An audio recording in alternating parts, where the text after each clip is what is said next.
Welcome to Ohio and the Bridgewater women's soccer team playing in the NCAA tournament for the first time ever here at Otterbein. Right behind me, Otterbein and Dominican currently playing in the first game of this pod. The Eagles are set to face Hope afterwards.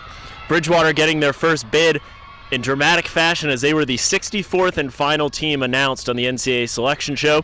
Doesn't mean they're necessarily the last team in, but Bridgewater knew that between them, Rowan, Emory, Virginia Wesleyan, those were the teams in their region that were probably going to get on the table. They watched all those teams listed off, besides for Bridgewater. Getting to the final 8, we knew Christopher Newport was still a likely host.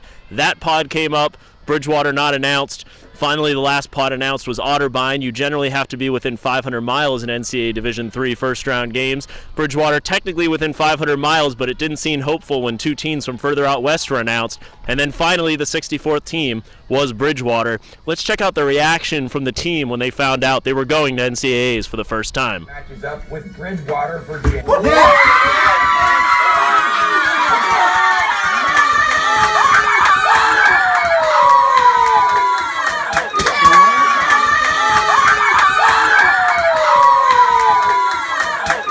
Now, different conditions here for the Bridgewater team to deal with.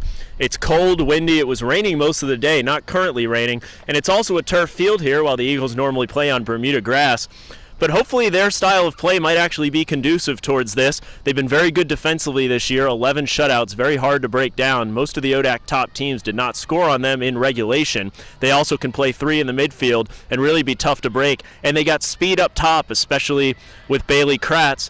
Eagles in the midfield will have to battle against Hope. That's a strength for them as well. They'll count on freshman and ODAC Rookie of the Year, Hannah Randolph, there to help control the game, and maybe they can release some people, get some balls skipping through on the turf to their fast forwards, because the Eagles can certainly play direct and get the winning goal if they have to.